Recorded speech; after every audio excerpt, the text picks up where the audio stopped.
Hi, Misha here, and people seem to like the video on the 1/700 scale Forces of Valor Chinese aircraft carrier Liaoning. So, I figured, why not do another one on a much older aircraft carrier, one of the first to see real combat. HMS Ark Royal, pennant number 91 from the British Royal Navy, used in the first part of the Second World War, and at its day, one of the most advanced and expensive aircraft carriers in the world, or frankly warships in general. And this too is a Forces of Valor 1/700 scale, much like the Chinese, just older. It comes with, sorry, it's the thing from the other one there, put that in my pocket. It comes with several aircraft, I think 15 in total. You get 5 Blackburn Skua fighter dive bombers, and you get 10 Ferry Swordfish, 6 in flight mode and 4 with the wings folded up. And I've done a video on the Ferry Swordfish, so check that out if you haven't, maybe. Or don't, whatever. But, yeah. This was one of the prides of the fleet in 1939. And even today is one of the biggest aircraft carriers the Royal Navy has ever sailed. It all dates back to the end of World War I. The British were the first really to make a true carrier, HMS Argus, in 1918. And while it was commissioned before the end of World War I, it wasn't completed and fitted out before the end of that war. Nevertheless, in 1922-23, the Admiralty had a plan to make a new generation of carriers to take advantage of new tech, and to purchase a minimum of 300 aircraft to take care of the fleet air arm.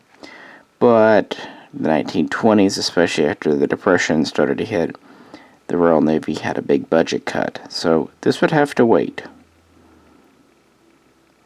But by 1930,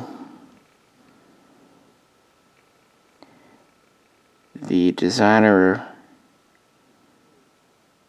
of the Royal Navy and those in charge of construction projects kind of took a look at the original aircraft carrier plans and updated them with even new technologies. Foremost amongst these were steam-powered catapults, and the whole idea of using arrestor cable, arrestor gear, a concept actually pioneered in America. And then, of course, in 1933, with Hitler's rise to power and the deteriorating international situation and just, hostilities, the project was brought to the fore. In 1934, it was put into the budget, and by February of 1935, the plans were given to Kamel and Laird. Cost estimate was cooked up.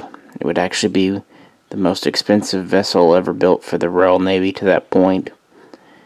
It was approved, along with plans to make aircraft for it, and the keel was laid down on September 16th of that year, 1935. And it would be constructed throughout 1936 and would be first launched on April 13th of 1937. From that point, it would undergo sea trials and being outfitted, tested with various planes and equipment. And in November of 1938, it would be assigned a captain, and then in December a crew would be assigned, and by early 1939 it would take to the waves to kind of finish up sea trials, fully kitted out and ready to go, being commissioned as the HMS Ark Royal, named after one of the main ships from 1587 that defended the British Islands against the Spanish Armada. And of course, later on in life, a new generation of carrier, Ark Royal, would exist in the 1950s, 60s, 70s. When this was put into service, it was really the first true purpose-built carrier. And by that I mean the flight deck was integral to the hull. It had 2 hangar deck levels because the idea was to have as many aircraft on board as possible. The projection was originally to have 72, but that was early 30s when airplanes were a little smaller. In actuality, it would carry between 50 and 55 aircraft at any given time. Its initial complement included 26 Swordfish, torpedo bombers, and reconnaissance planes,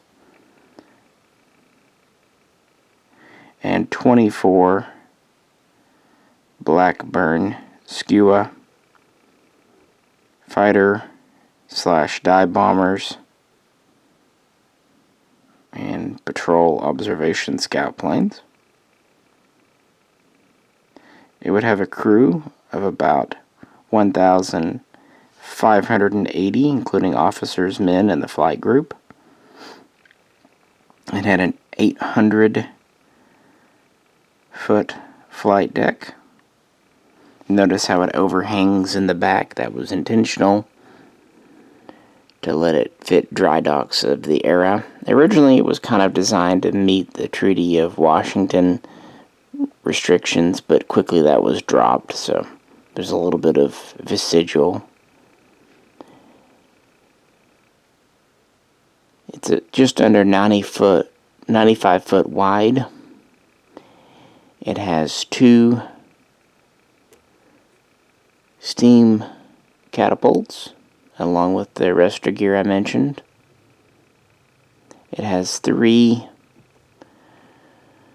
steam-driven turbine engines, which turn 3 propellers.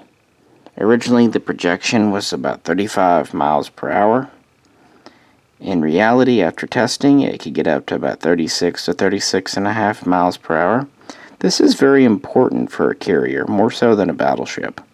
For one, the faster a carrier can move, the better it works as a carrier, because it can turn into the wind and whatnot to help planes take off and even assist with landings. Also, because a carrier does not have main guns, only relying on its aircraft for defense, the faster it is, the better chance it has to outrun its primary adversary in World War II, the Unterseeboot, the U-boat.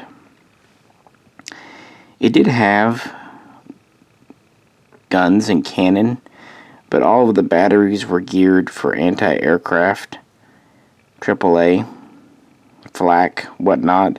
They were not designed for attacking other vessels. So it was fast for its day. It had quite a large deck, although not as large as American carriers. and initially it was planned to be assigned to the Far East. However, before it can even be stationed out there, of course, war happened in September of 1939, and it would end up being stationed throughout its life, either with the home fleet, or more often, the Mediterranean fleet, specifically Force H.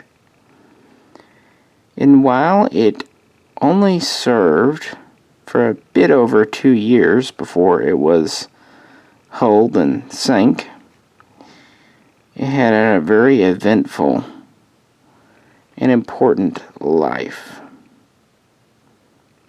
So I'll try to give a few of the highlights, but of course there are entire documentaries and books written on this carrier's service if you'd like to know a lot more than what I can give.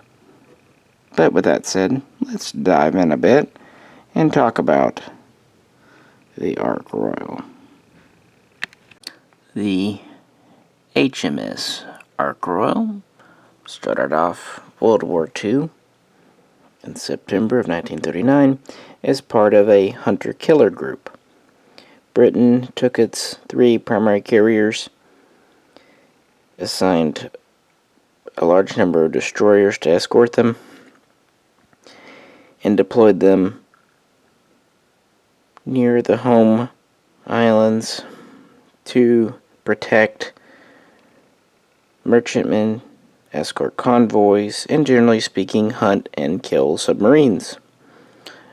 On September 14th, the Ark Royal received the distress call from the SS Head under attack from a German U-boat. Later we learn it's U-30.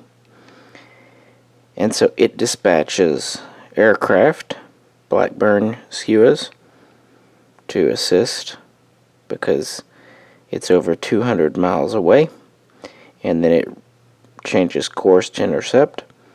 But in doing so, it alerts itself to the presence, and another U-boat, U-39, pops up and fires 2 torpedoes at the Ark Royal. Well, it turns into the torpedoes, making it have a narrow silhouette, and they go alongside and explode harmlessly behind it. Then the destroyers escorting the Ark Royal home in on the U-boat using depth charges, bring it to the surface. The crew abandons ship, and then it is pounded and sinks. This would be the first U-boat kill of the war. So that's a plus. However, not so good. When the skuas reached the merchantmen, it had already been captured by the Germans and had a prize crew on board. Nevertheless, they went after the U-30, launching their dive bombs. Well, the submarine went under the water, so not only did the dive bombs manage not to do any damage, actually 2 of the skuas destroyed themselves using their own bombs. And, yeah. The skuas were a 2-man aircraft. They had an observer in the back with a .303 caliber flexible gun, and they had a pilot in the front that controlled 4 .303 caliber machine guns, plus they could carry a 250-pound bomb or some small bombs on the wings. Yeah, so the planes actually hurt themselves by trying to attack the U-boat. Of the 4 members, 2 drowned and the other 2 were rescued by the U-boat, who took the prize crew off the ship and returned home. The ship was then torpedoed and sunk, and these would be amongst the first POWs of the war as well. So certainly a mixed bag. The Ark Royal performed well, using its speed and maneuverability to avoid torpedo hits, but those Blackburn skua not doing so well. After a few other events it was quickly decided by the Admiralty and the British government that using these hunter-killer groups was just not right. It was putting the aircraft carriers at too much risk, and they were just too valuable. So they were already deciding to kind of get away from it. And then on September 25th, the Ark Royal had another near miss. It was escorting a damaged British submarine home when a flight of 4 Junkers Ju-88s went after it. 3 of them were turned away by its pretty impressive anti-aircraft fire, but the 4th actually was able to get on target and deliver its dive bomb. And again, thanks to quick handling, the Ark Royal turned out of the path, but it splashed down very close, about 30 meters off the bow, and made a big water, spout wave as it exploded, and the German plane turned for home, thinking that they had bombed the Ark Royal, and then a reconnaissance flight a few days later found the escorting destroyers, but no carrier, so they reported back to Germany that it looked like the Ark Royal was sunk. This was a big propaganda boon for Germany, but very quickly Winston Churchill toured the Ark Royal, now back home at port, and offered to show the American attaché that the ship was still in one piece. And then, of course, this got around to the world, kind of putting egg on the face of the Germans, turning a propaganda victory into very much a sound defeat.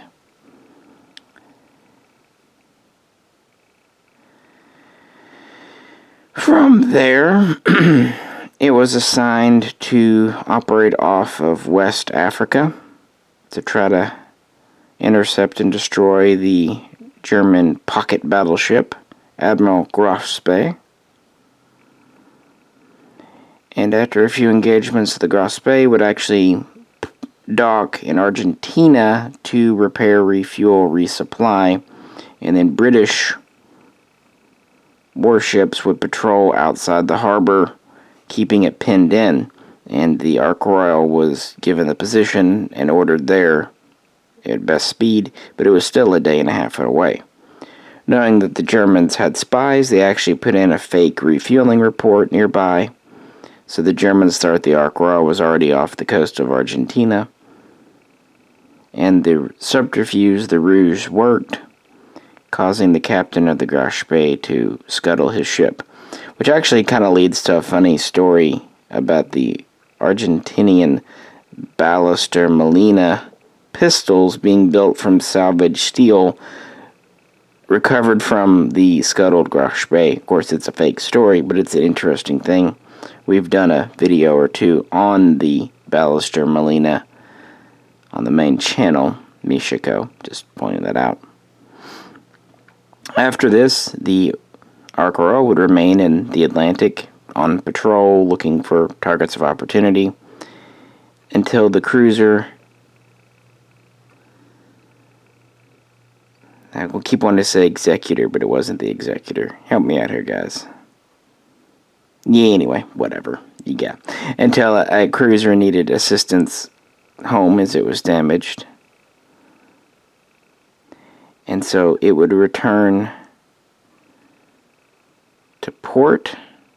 Actually, I think it was Portsmouth on February 12 of 1940, thus ending its first, group of events in World War II. From there, it would transit over to Scapa Flow, where it would take on supplies, new crew, and await its next assignment. Moving into 1940, it would be a busy year for the Ark. After going to Portsmouth and then Scapa Flow, it would be assigned, along with a fellow carrier, HMS Glorious, to the Mediterranean fleet, soon to be known as Force H. It would be steaming towards Gibraltar for exercises, but by the time it got there at the beginning of April, the exercises were canceled, and then on April 9th, the Germans would invade Norway. And then about a week later, Ark Royal and Glorious would be ordered back north to support efforts up there with French and British troops. Now this would be interesting because this would be one of the first times, maybe the first time in history, that a carrier would be used to support ground operations, working as a fighter bomber, striking targets of opportunity, and also providing air cover to other warships, other surface vessels. It would have several near misses during this time, yada yada, and by the beginning of May, it would report back to Scapa Flow for resupply and to repair some minor damage. Also, its captain was promoted to the Admiralty, and a new captain would be assigned.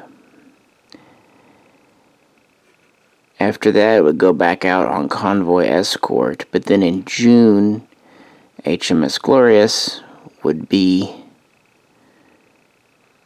attacked and sunk, sinking very rapidly, by the German battleship Scharnhorst.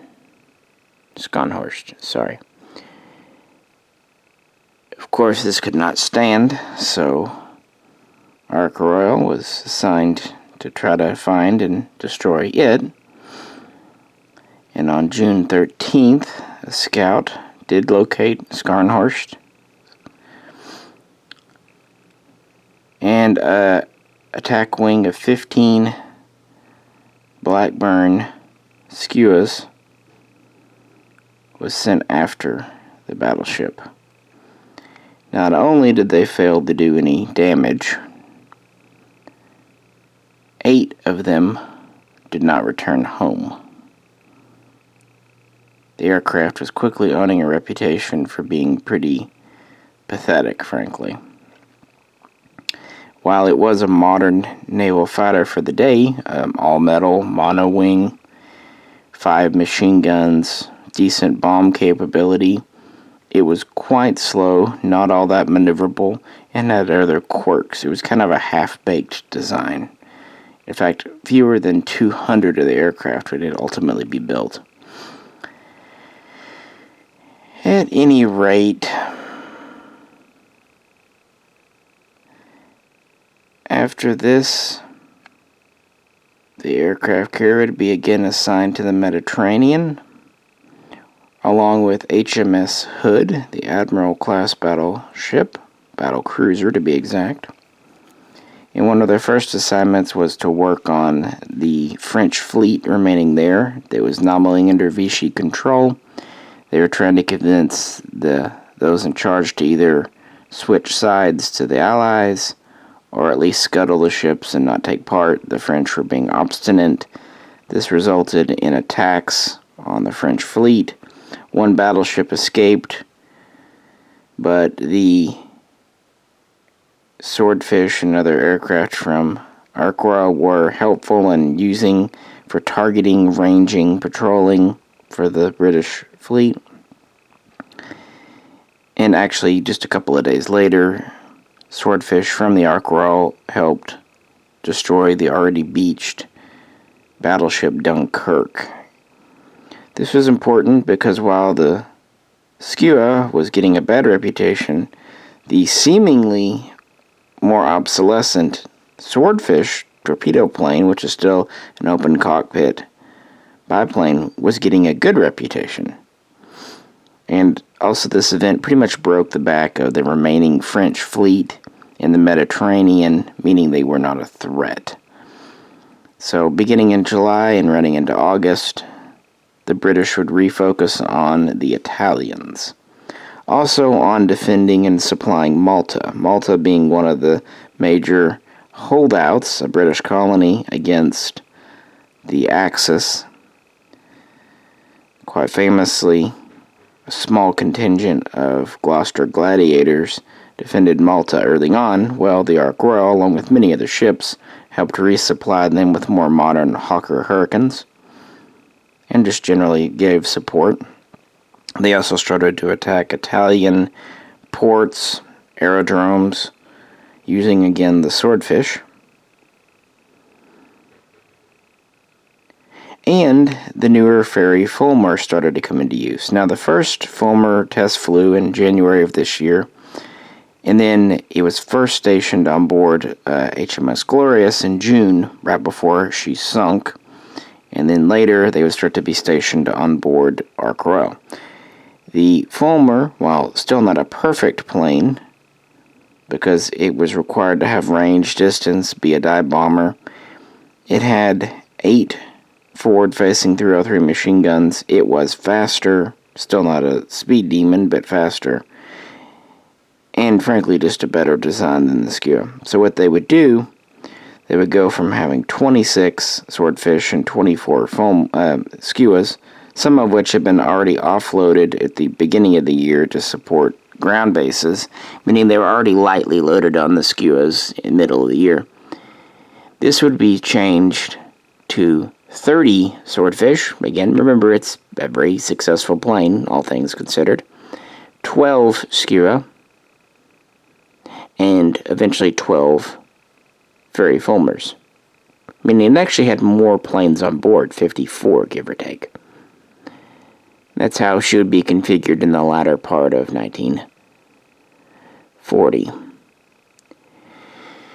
It would also be an important convoy escort, getting convoys throughout the Mediterranean, including to Alexandria and Egypt, where all the fighting was going on, and of course again to Malta. It would be stationed in, well, I should say off the coast of West Africa, in an attempt to get some French colonials to side with the Allies, kind of a show of force. But again, not very successful. So it would return to the Med and Gibraltar, which was pretty much its home port. It would have some skirmishes with Italian battleships. Pretty indecisive, but the most important thing, it was protecting its convoys. And again, it had many near misses. By this point, after a year of war, earning a reputation as being a lucky ship. Sailors being rather superstitious, it's not a joke. If a ship was, respected for being lucky, meant people served on board, and it was actually considered quite a plum assignment, all things considered, and a very competently run ship. In fact, its gunners, anti-aircraft gunners, were particularly skilled and respected for their abilities, unlike its Blackburn aircraft. Moving in to December of 1940, the situation in the Med was not looking all that great for the Allies. The French fleet was mostly broken, but Germany had expanded its influence, deploying more Luftwaffe units. The Italian fleet was kind of at its peak, and Spain was threatening to crash the party, and Greece and Crete would soon fall, meaning one of the last major operations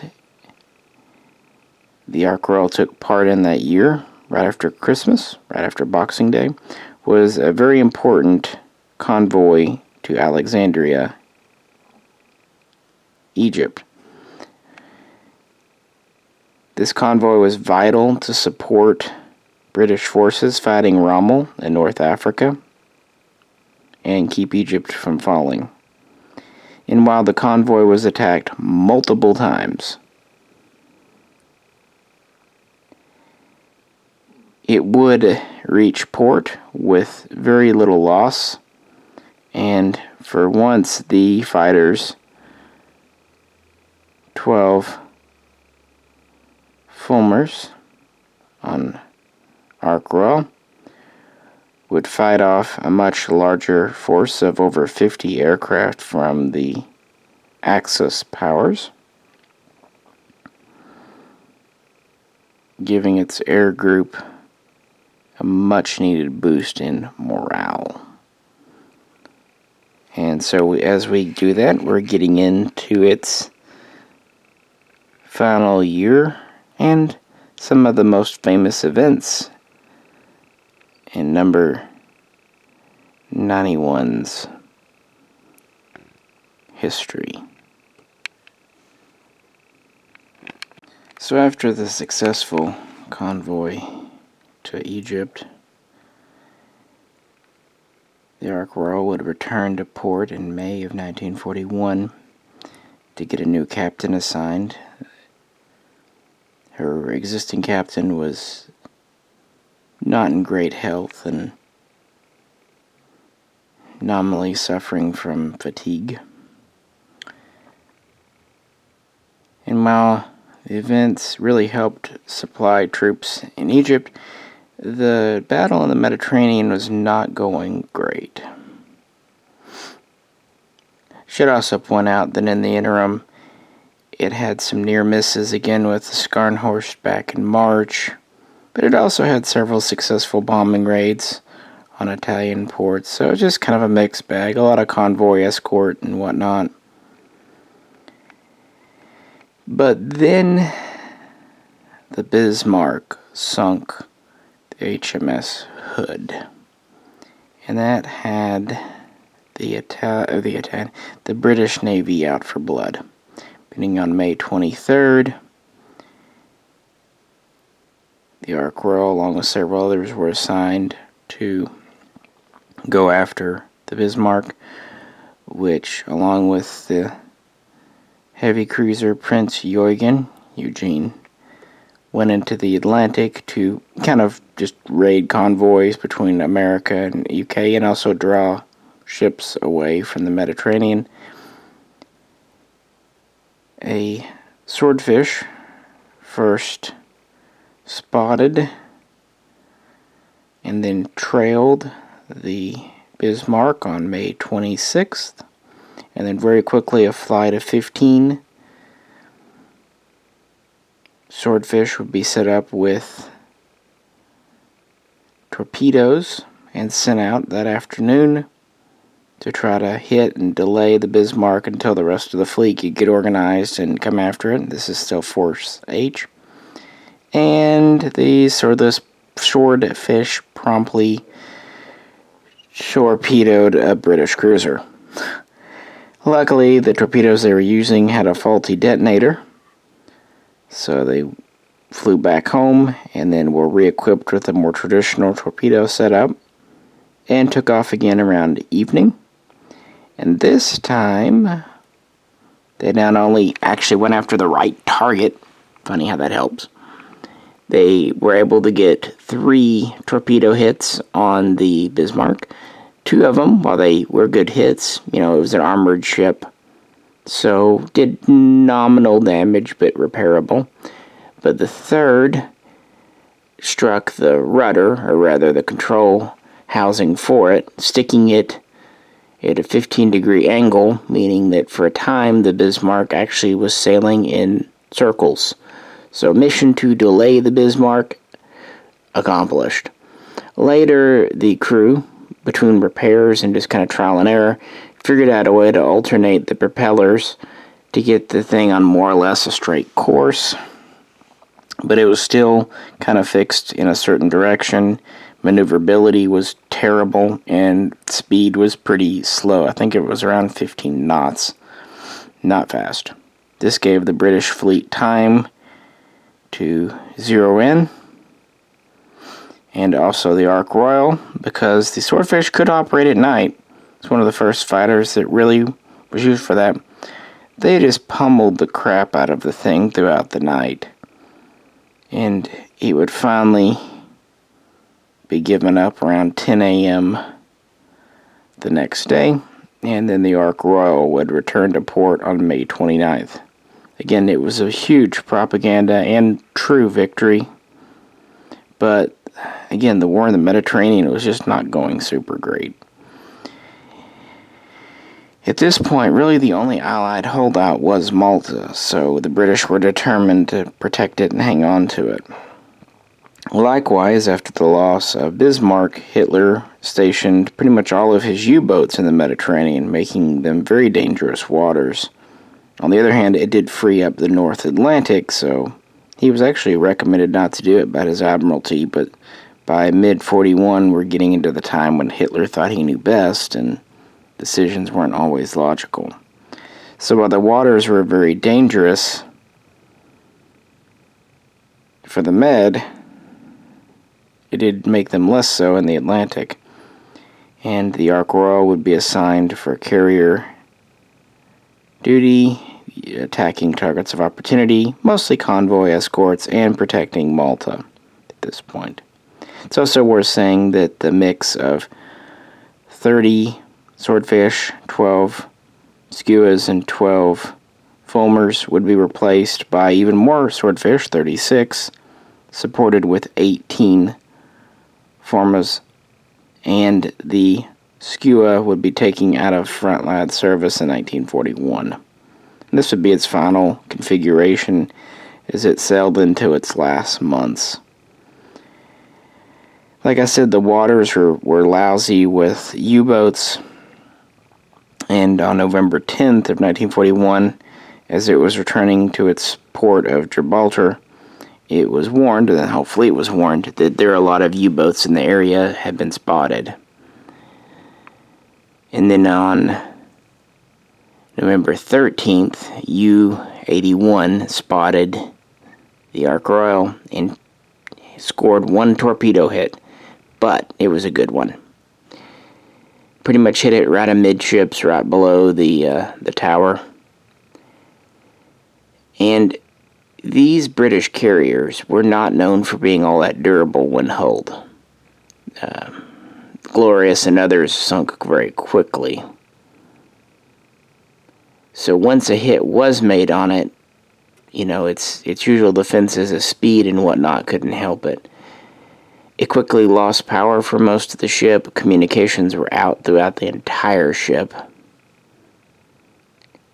The engines went down, and the thing is, it did not have backup generators for power. So once the steam engines, the turbines went down, it was pretty much dead in the water, and they couldn't even use their pumps to try to get some water out. Luckily, there were several ships alongside, including the destroyer Legion, and most of the crew was taken off the ship. Well, the ones that were left, a skeleton crew, were there to try to salvage the ship, understandably. And they would fight for over half a day to keep her afloat, and for a time, things were looking pretty okay. Now, you could read the whole story, several causes, but by about 4 a.m., they gave up. It just wasn't working. And then it sunk at 6:19 a.m. on November 14th.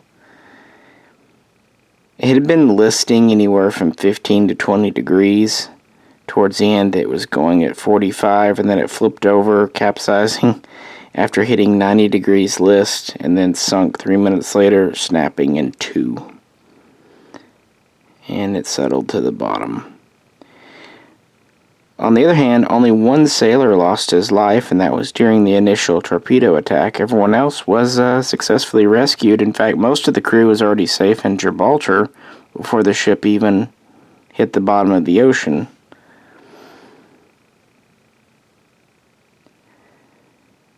Unfortunately, its captain was court-martialed and found guilty of negligence because certain safety precautions, like having watertight doors, were not seen. He was also accused of being too hasty to protect the lives of his crew over trying to save the ship, which sounds cold, but in a military situation, it's the reality. But the Admiralty did decide, and rightfully so, that there were design flaws, because it wasn't just the Ark Royal that went down so easily. Several other British carriers had been sunk even faster. For one thing, it didn't have backup power to run the pumps. For another thing, it had some internal structures that allowed easy, quick flooding.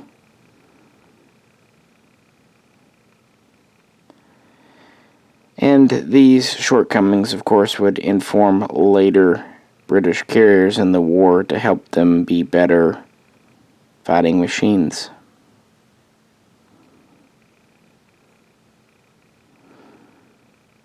Plus, ditching the Blackburn skuas. Yeah, good call. But the swordfish, on the other hand, would serve throughout the war.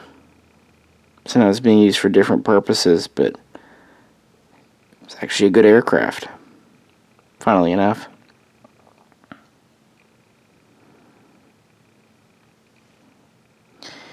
And there you have a condensed version of this carrier's history. Again, if you'd like to know more, there's plenty of resources out there. Much like I said with the Chinese carrier video, the hull on the Forces of Valor here is metal. The top deck, of course, and everything is plastic to give the detail level needed. It does come, as I said, with 15 aircraft. You get 5 Blackburn Skua, 6 wings up, wings out, ready to go Swordfish, and 4 folded wing Swordfish, which is honestly probably more than would ever be on the deck at any one time, but I just laid them out so you could see them here. Also, as I said with the Chinese, they just sit. I wish there was a way to stick them better. And if you thought a 1/700 scale J15 looks small, check this out.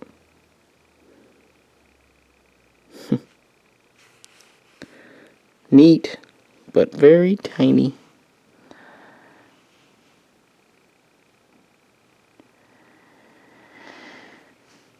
But definitely a cool British carrier. I wish that the Forces of Valor or someone else did more in this series. I'd love to see other British carriers. They do the Admiral class battleship HMS Hood.